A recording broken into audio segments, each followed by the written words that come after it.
चंद्रमा उसी जल में प्रतिबिंबित होता है जो जल शांत स्थिर। यही तो समस्या होती है मन की। मन कभी भी शांत नहीं हो पाता है। जहां शांति नहीं वहां कुछ भी नहीं रुकता।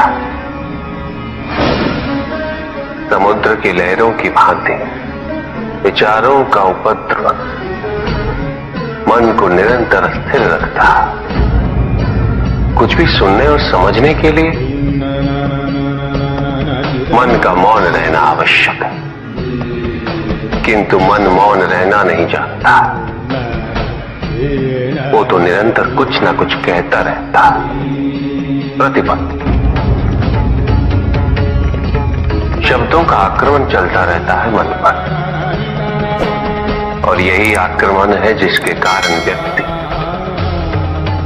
कभी भी शब्दों के परे नहीं जा पाता। जहां जीवन की सत्यता का बोध उसकी प्रतीक्षा कर रहा होता।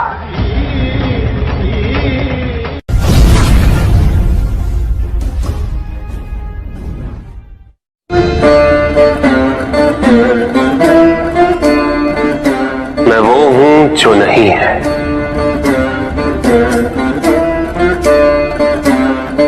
जो नहीं है वो मैं हूं।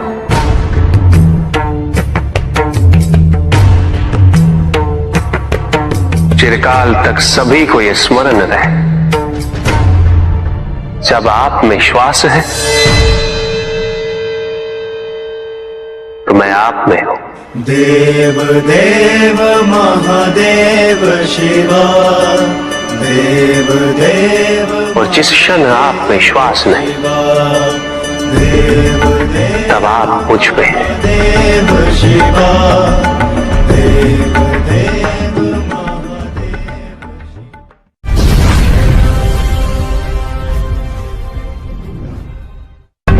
सत्य को जानने के लिए वन में जाना अनिवार्य नहीं है। अपने निजी, पारिवारिक और सामाजिक दायित्वों का परित्याग भी आवश्यक नहीं है। सत्य तो सदैव हमारे साथ है, हमारे सामने है, किंतु हम स्वयं धीरे धीरे उस पे अपने क्रोध, अपने अहम, भय, विचार और महत्वाकांक्षाओं जैसे कई आवरण चढ़ा देते हैं। सत्य हमसे नहीं, हम स्वयं सत्य से दूर हो जाते हैं।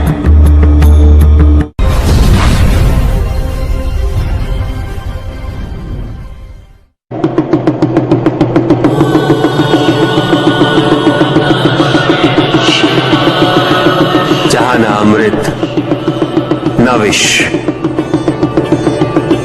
न सुख, न दुख, न स्वर्ग, न नरक, वही परम आनंद है।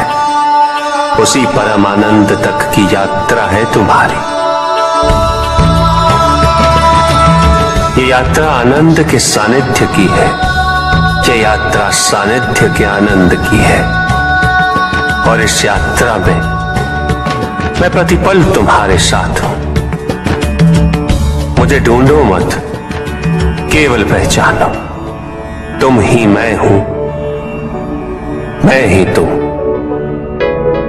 हर आरंभ का मैं ही अंत हूं, और हर अंत सदैव मेरा ही आरंभ होगा। देव देव महादेव शिवा, देव देव महादेव शिवा। तुम्हारे साथ छल तुम्हारी अपनी इच्छाओं ने किया है, तुम्हारे हट ने किया है। तुम्हारी अपनी सोच ने किया है।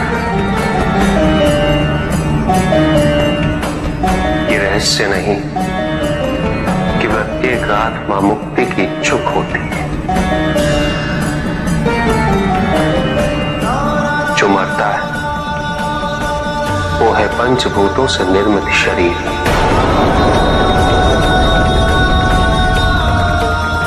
किंतु आत्मा तो अजर है, अमर है।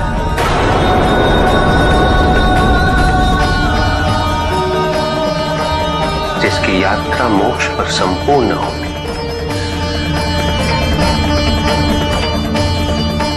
जहां सांसारिक बंधनों से व्यक्ति मुक्त हो जाता है,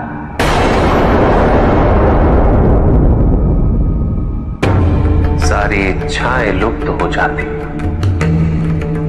किंतु तुमने तो कभी सत्य की खोज ही नहीं की। तुम तो सदैव उन तत्वों को ढूंढते रहे जो तुम्हारे अहंकार के पोषण हेतु आवश्यक थे।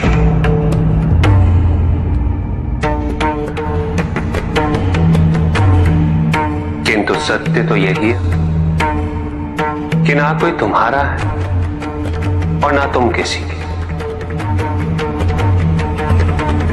जो है वो परमात्मा का है, और जो नहीं वो भी परमात्मा का ही है। इस शरीर में तुम इस सत्य से अनभिज्ञ हो, किंतु इस शरीर के पूर्व तुम्हें इस सत्य का बोध था, और इस शरीर के पश्चात भी रहेगा। प्रश्न ये है